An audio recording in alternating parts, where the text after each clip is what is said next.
Video बहुत ही ज़्यादा important है। इस वीडियो में हम बात करेंगे इनकम टैक्स के चेंजेस के बारे में।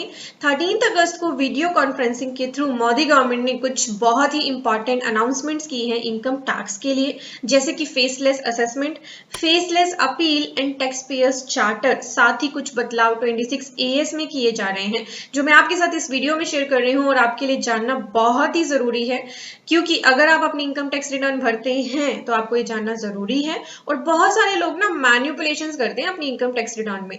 अब जो डेटा 26 AS में आएगा उनके लिए मैन्युपुलेशन करना पॉसिबल नहीं होगा। कहीं ना कहीं गवर्नमेंट का जो मोटिव है वो ये है कि सारी ट्रांजैक्शंस 26 AS में शो होने लगे। जैसे कि अब अगर आप कोई सेविंग करते हैं, मेडिक्लेम आप लेते हैं, बच्चों की ट्यूशन फीस आप लेते हैं, डोनेशंस करते हैं, तो इस तरह की बहुत सारी ट्रांजैक्शंस जो अभी तक आपके 26 AS में नहीं आती थी अब आने लगेंगी। तो आपके साथ इस वीडियो में 2 इंपॉर्टेंट इनकम टैक्स की अपडेट शेयर कर रही हूँ। वीडियो अच्छी लगे तो लाइक कर देना, इंपॉर्टेंट है तो और भी लोगों के साथ शेयर कर लेना। बहुत इजी है शेयर करना, व्हाट्सएप पे आप इजीली इसे शेयर कर सकते हो। और अगर 13 अगस्त को हुए मेजर्स के बारे में जानना चाहते हो तो वीडियो यहाँ मैंने आई बटन पे लिंक कर दी है, यहाँ से देख लो।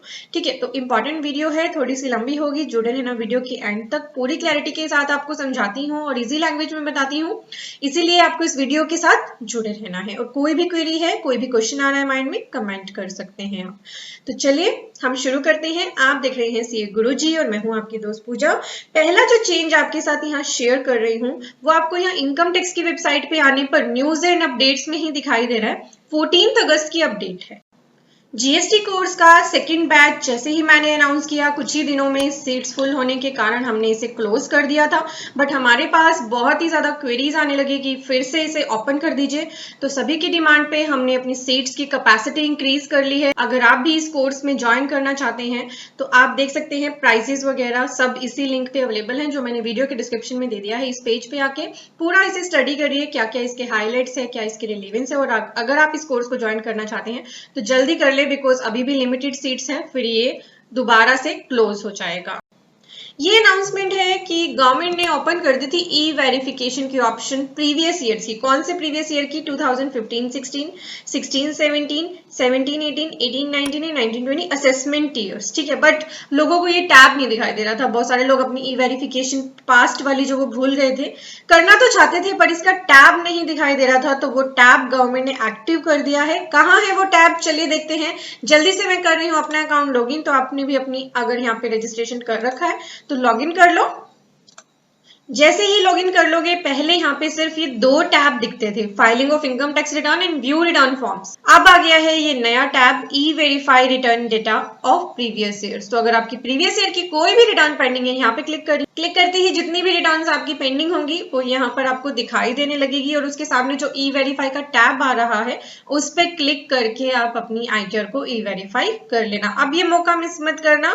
अब आपको ऑप्शन मिली है पिछले कुछ सालों की आईटीआर ई वेरीफाई करने का, तो इसे मिस मत करना और भी लोगों को अवेयर जरूर करना इसके बारे में। ठीक है, चलिए अब हम जानते हैं 26 AS में क्या चेंजेस हुए हैं।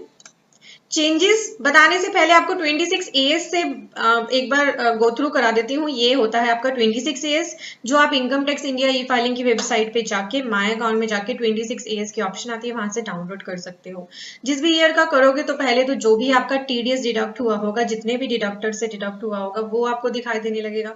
कोई TCS डिडक्ट हुआ होगा वो दिखाई देने लगेगा। ठीक है, और कोई आपने रिफंड आपको मिला होगा पास्ट ईयर का वो दिखाई देने लगेगा। एंड मोस्ट इंपॉर्टेंट आपको डिटेल्स दिखाई देंगी SFT ट्रांजैक्शंस की। ठीक है, यही ट्रांजैक्शंस जो है इनमें चेंज होने वाला है। आप देख सकते हैं जो मैंने यहाँ केस ओपन किया है, इनके केस में एक SFT ट्रांजैक्शन आ रही है जो येस बैंक की है। वो 15,55,000 की ट्रांजैक्शन है, बड़ी ट्रांजैक्शन है, इस वजह से यहाँ पर शो हो रही है। तो यहाँ पे आपकी जो SFT ट्रांजैक्शंस अभी तक शो होती थी वो बड़ी अमाउंट की होती थी। अब कुछ और ट्रांजैक्शंस, वेदर उनका अमाउंट कम भी है, मतलब क्या लिमिट है वो मैं आपको बता रही हूँ, वो भी यहाँ पे शो होंगी। तो SFT की फुल फॉर्म क्या है? Specified financial transaction. ये ट्रांजैक्शंस यहाँ पे कैसे आती हैं? ये आती हैं क्योंकि कुछ स्पेसिफाइड एंटिटीज हैं जिन्हें अपनी statement of financial transaction file करनी होती है up to 31 May immediately following the financial year. तो जैसे ही वो अपनी ये रिटर्न फाइल करती हैं तो उसमें जो ट्रांजैक्शंस वो रिपोर्ट करते हैं जिस भी पैन के लिए, उसके अगेंस्ट फिर उनके 26 ईयर्स में वो ट्रांजैक्शन शो हो जाती है। तो ये इनिशिएटिव बड़ा अच्छा गवर्नमेंट ने लिया था ताकि आपको स्क्रूटनी में फ्यूचर में या असेसमेंट में दिक्कत ना हो। अब इसमें कुछ और मॉडिफिकेशंस एनहांसमेंट्स कर दी गई हैं। चलिए क्या क्या चीजें यहाँ पर आ सकती हैं अब आपके साथ वो शेयर कर रही हूँ। तो एक्सपेंशन ऑफ एसएफटी ट्रांजैक्शंस को हम डिस्कस कर रहे हैं, पर पहले आपको बताना चाहूंगी कि मुझे आप टेलीग्राम पे ज्वाइन कर सकते हैं। आपको सर्च करना है सीए गुरुजी और आपको हमारा चैनल टेलीग्राम पे मिल जाएगा जिसपे हम फ्री अपडेट्स शेयर करते हैं। ठीक है, तो फ्री अपडेट्स के लिए आप हमें टेलीग्राम पे ज्वाइन करिए और साथ ही हम इंस्टाग्राम, फेसबुक और ट्विटर पे भी एक्टिव है। मेरी टीम इन्हें हैंडल करती है इन सभी अकाउंट्स को। फॉर द अपडेट्स आपको सीए गुरुजी सर्च करना है, वहां आपको हमारे ये सभी सोशल मीडिया हैंडल्स मिल जाएंगे। तो मेक श्योर आप हमें ज्वाइन जरूर करें। तो आप देख सकते हैं ये है मेरे पास एक picture by my government which is saying expansion of scope of reporting of transactions which is SFT specified financial transactions में जो transactions दिखानी है उनके scope में expansion की जा रही है। क्या expansion है, क्या चीजें इसमें add हो गई हैं, very very relevant। Payment of educational fees, तो आप अपने बच्चों की अगर ट्यूशन फीस भरते हो तो ट्यूशन फीस अगर अबव 1 लाख है तो आपके एसएफटी मानते हुए 26 ईयर्स में आएगी, या फिर आप डोनेशन करते हो विच इज अबव 1 लाख तो वो भी आपके 26 ईयर्स में रिफ्लेक्ट होगी। This is the first expansion, ठीक है, जिसमें आपकी educational fees and donation cover हो रही है। सेकेंड रहेगा इलेक्ट्रिसिटी कंजम्पशन अबव ₹1 लाख, तो अगर आपका बिजली बिल 1 लाख से अबव का है वो भी अब आपके 26 ईयर्स में शो होगा। ये इलेक्ट्रिसिटी बिल यानी जिसके नाम पे बिल आता होगा उसके 26 ईयर्स में आएगा। ठीक है, और ये जो 1 लाख से ऊपर का इलेक्ट्रिसिटी कंजम्पशन का क्राइटेरिया है ना, इस बार आईटीआर में ऐड भी कर दिया गया है। यानी वैसे तो आप आईटीआर फाइल करने के लिए मान लीजिए लायबल नहीं है, बट क्योंकि आपका इलेक्ट्रिसिटी बिल 1 लाख से ज्यादा का आया है तो फिर आपको आईटीआर फाइल करना मैंडेटरी है। 3 क्लोज आईटीआर में ऐड किए गए हैं जो मैं आपके साथ अभी शेयर कर दूंगी, पहले ये डिस्कस कर लेते हैं। तो दूसरा है इलेक्ट्रिसिटी कंजम्पशन, देन तीसरा है domestic business class air travel या फॉरेन ट्रेवल। तो अगर आप बिजनेस क्लास ट्रेवल करते हैं, अगर वो डोमेस्टिक ट्रेवल है आपका एयर से आप करते हो या फिर आप फॉरेन ट्रेवल करते हो तो वो भी आपके 26 ईयर्स में एसएफटी ट्रांजैक्शन में आएगा। और यहाँ पे एक चीज बड़ी इंपॉर्टेंट है, अमाउंट भी स्पेसिफाई नहीं किया है इस केस में। यहाँ पे तो ये बोल रहा है कि domestic business class air travel, यानी जैसे कि प्लेन में इकोनॉमी क्लास होती है, बिजनेस क्लास होती है, तो बिजनेस क्लास एयर ट्रेवल करते हो अगर आप डोमेस्टिक या फिर फॉरेन ट्रेवल करते हो तो वो भी आपके 26 ईयर्स में शो होगा। देन अगर आप होटल्स को पेमेंट करते हो, पेमेंट टू होटल्स अबव ₹20,000, देखिए कितनी कम लिमिट है यहाँ 20,000 की, बहुत सारे लोग करते हैं ये एक्सपेंडिचर, अब ये भी आपके 26 ईयर्स में शो होगा। देन अगर आप कोई ज्वेलरी बाय करते हैं, व्हाइट गुड्स या पेंटिंग या मार्बल बाय करते हैं above ₹1 lakh, that will also shown in your 26 years.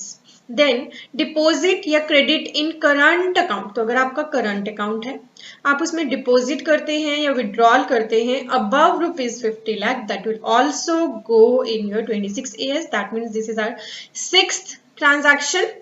Then आप अगर डिपॉजिट या क्रेडिट्स करते हैं इन नॉन करंट अकाउंट, तो अगर आपका करंट अकाउंट नहीं है, सेविंग अकाउंट है, उसमें भी अगर आप 25 लाख या उससे ज्यादा की ट्रांजैक्शंस करते हो पूरे साल में, वो भी अब आपके 26 ईयर्स में आएगा। Then payment of property tax, property tax भरते हो आप 20,000 पर एनम से ज्यादा का, वो भी आपके 26 ईयर्स में आएगा। प्रॉपर्टी टैक्स का आपके पास भी आता होगा, बिल आता होगा, 6 मंथली या ईयरली आता होगा, वो आप पे करते हैं। बट अगर 20,000 पर एनम से ज्यादा है तो वो भी आपके 26 ईयर्स में आएगा। Very important, life insurance premium, insurance करा रखा है, LIC है, 50,000 से अगर ज्यादा की है, that will also go in your 26 years. Then 10th health insurance यानी मेडिक्लेम करा रखा है about 20,000, that will also reflect in 26 years. And share transactions, अब बहुत सारे लोग शेयर्स में ट्रांजैक्शंस तो करते हैं बट उन्हें अपनी ITRs में नहीं दिखाते। अब कैसे बचोगे? Because share transactions, demat account and bank lockers will also reflect in your 26 years।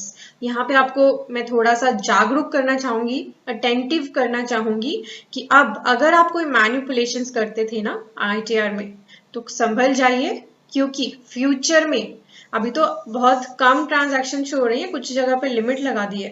Future में हो सकता है चाहे आपका मेडिक्लेम 5,000 का भी हो, वो आपके 26 ईयर्स में आए। इसका मतलब ये है कि आप उससे ज्यादा का अपनी मर्जी से बिना डॉक्यूमेंट के क्लेम ही नहीं कर पाओगे, क्योंकि ITRs में अभी तक क्या है, कोई डॉक्यूमेंट आपको सबमिट नहीं करना होता ITR के साथ। तो इसी का बेनिफिट लेते हैं कुछ पर्सन्स, बट अब ऐसा मत करिएगा, ठीक है? क्योंकि धीरे धीरे सभी चीजें ऑनलाइन होती जा रही हैं और हर चीज आपके पैन एंड आधार से लिंक है। कुछ दो बातें और यहाँ पे इंपॉर्टेंट हैं, डिडक्शन या collection of tax at higher rate for non filer of return. तो जो पर्सन रिटर्न फाइल नहीं करते उनके लिए हायर टैक्स रेट है for deduction and collection. TDS के लिए तो सेक्शन 194N इंट्रोड्यूस कर ही दिया गया है कि अगर कोई पर्सन अपने बैंक से विड्रॉल्स करता है then bank will deduct some TDS। अगर आपको 194N के बारे में डिटेल वीडियो चाहिए तो वो मैंने आई बटन पे लिंक कर दी है। Then important, compulsory filing of return by person having bank transaction above 30 lakh, all professional and business having turnover above 50 lakh and payment of rent above 40,000, इनको मैंडेटरी है रिटर्न फाइल करना। और 3 कंडीशंस जो ITR में आई है ना, वो है अगर आपका इलेक्ट्रिसिटी बिल 1 लाख से ज्यादा का है तो आपको ITR भरना मैंडेटरी है। नंबर 2 है फॉरेन ट्रेवल पे आपने एक्सपेंस किया है 2 लाख या उससे ज्यादा का, चाहे अपने लिए या किसी और पर्सन के लिए। एंड नंबर 3, करंट अकाउंट में आपने डिपॉजिट कराया है 1 करोड़ या उससे ज्यादा का, तो उस केस में आपको ITR भरना मैंडेटरी है, वेदर आप पर ITR की लायबिलिटी भी नहीं है। अब गवर्नमेंट धीरे धीरे ये एक्शन स्ट्रिक्ट कर रही है, तो मेक श्योर ITR फाइल करते हुए बड़े ही केयरफुल रहें। एंड यहाँ पे क्या लिखा है पढ़िए जरा, post measures for widening of tax base, ensuring better compliance and transparency, no taxpayer left behind। ठीक है, तो ये गवर्नमेंट का विजन है। SFT ट्रांजैक्शंस में एक्सपेंशन कर दी गई है। चलिए कुछ और मेजर्स जानते हैं कंप्लायंस एंड ट्रांसपेरेंसी के लिए जो गवर्नमेंट ने हमारे साथ शेयर किए हैं। डिडक्शन एंड कलेक्शन यानी TDS एंड TCS की यहाँ बात हो रही है। ऑन न्यू ट्रांजैक्शंस, कौन सी न्यू ट्रांजैक्शंस पे TDS एंड TCS इन्होंने अनाउंस किया है। TDS on cash withdrawal above ₹1 crore and 20 lakh for non filers, this is under section 194N। इसकी वीडियो देख लीजिए, मैंने डाल दी है वीडियो के डिस्क्रिप्शन में, ठीक है? तो अगर आप कैश विड्रॉल करेंगे अब 1 करोड़ से ज्यादा का तो बैंक आपका TDS काटेगा, या फिर आप नॉन रिटर्न फाइलर है, पिछले 3 सालों से रिटर्न भरी नहीं है बट 20 लाख का कैश विड्रॉ कर लिया है तो बैंक आपका 5% TDS डिडक्ट करेगा। TCS लगा दिया है on motor vehicle above 10 lakh. TCS लगा दिया है foreign remittance under LRS above ₹7.5 lakh या ओवरसीज टूर पैकेजेस। इनमें से कुछ जो सेक्शन है ना ये 1 अक्टूबर से एप्लीकेबल होने वाले हैं और इनकी डिटेल वीडियो आपको मेरे चैनल पे मिल जाएगी। TDS on e-commerce supplier and TCS on purchase of goods above ₹50 lakh, ये भी हमारा 1 अक्टूबर से इंप्लीमेंट होना है, ठीक है? तो बड़ा इंपॉर्टेंट चेंजेस ये TDS के होने वाले हैं, अभी अनाउंस फिर से 1 अक्टूबर को मतलब एप्लीकेबल होने वाले। Then expansion of scope of reporting of SFT, जैसे कि मैंने बताया इसमें और भी एक्सपेंशन है। कैश डिपॉजिट या विड्रॉल ऑफ ₹50 लाख और more in current account, cash deposit of ₹10 lakh और more in non current account, sale of foreign exchange above ₹10 lakh and the reporting of transaction of mutual fund, credit card transactions, immovable property etcetera rationalised. तो अब बड़ा careful रहना आपको। Compulsory filing of income tax return, वो जो 3 conditions मैंने आपके साथ शेयर की वो यहाँ पर फिर से लिख दी गई है। Deposit above ₹1 crore in current account, expenditure of 2 lakh on foreign travel and electricity consumption above ₹1 lakh. ये तो एप्लीकेबल हमारी ऑलरेडी हो भी चुकी है, ठीक है? ITRs में इनके लिए क्लोज आ गए। तो ये थे मेजर चेंजेस इनकम टैक्स के। आप कोई भी चेंज मिस ना करें, जितने भी रिलेवेंट अपडेट्स आते हैं हमारे चैनल पे आपको श्योरली मिलते हैं, तो मेक श्योर हमारे चैनल को सब्सक्राइब जरूर कर देना फ्यूचर के सभी अपडेट्स के लिए। आप सभी को याद दिलाना चाहूंगी 18-19 फाइनेंशियल ईयर की एनुअल रिटर्न ड्यू है और वैसे तो ये ऑप्शनल है 2 करोड़ तक की टर्नओवर वाले टैक्स पेयर्स के लिए, बट अगर गलतियां कर रखी हैं तो सही करने का आखिरी मौका है, नहीं तो असेसमेंट में दिक्कत आएगी जब आपकी असेसमेंट होगी। तो हमने 23 अगस्त को वेबिनार अरेंज कर रखा है। ये लाइव वेबिनार होगा, यूट्यूब पे नहीं होगा, जूम के थ्रू होगा, और ये संडे को रखा है हमने। इसकी टाइमिंग है 4 to 7, 3 घंटे का वेबिनार रखा है, और इसमें बहुत सारे पॉइंट्स में कवर करूंगी, प्रैक्टिकली आपको दिखाऊंगी कि हर एक एरर का क्या सोल्यूशन है, आपको कोई भी डाउट नहीं रहेगा, आपके सारे डाउट इस वेबिनार से कवर होने वाले हैं। तो अगर आप इसे ज्वाइन करना चाहते हैं तो लिंक मैंने वीडियो के डिस्क्रिप्शन में दे दिया है। इसकी भी सीट्स बहुत ही जल्दी फिल हो रही हैं, बहुत ही कम सीट्स रह गई हैं। और दूसरा, अगर आप बैलेंस शीट बनाते हो बट ऑटोमेशन से नहीं बनाते तो ये कोर्स आपके लिए बड़ा रेलिवेंट है। इसका लिंक भी मैंने वीडियो के डिस्क्रिप्शन में दे रखा है। बहुत सारे पार्टिसिपेंट्स इसका बेनिफिट ले चुके हैं, तो आप भी हमारे इन कोर्सेज का बेनिफिट लीजिए, फ्यूचर में हमारे साथ जुड़े रहिए, क्योंकि बहुत सारे और कोर्सेज अंडर पाइपलाइन हैं, और बेनिफिट के लिए ही और आपके रिक्वेस्ट पर ही हमने ये सभी कोर्सेज लॉन्च किए हैं। तो इनका बेनिफिट लीजिए और भी लोगों के साथ इन्हें शेयर करिए। वीडियो अच्छी लगी है तो लाइक कर दीजिए। Thank you everyone, bye bye. Important videos को देखने के लिए हमारे चैनल के सब्सक्राइब बटन पे तो क्लिक कर ही दीजिए, साथ ही दिया गया है एक बेल आइकन, इस पे जरूर प्रेस कर लें। इससे फायदा क्या होगा कि आपको हमारी वीडियोस की सभी नोटिफिकेशंस मिल जाएंगी सबसे पहले, और आप कोई भी इंपॉर्टेंट वीडियो मिस नहीं करेंगे।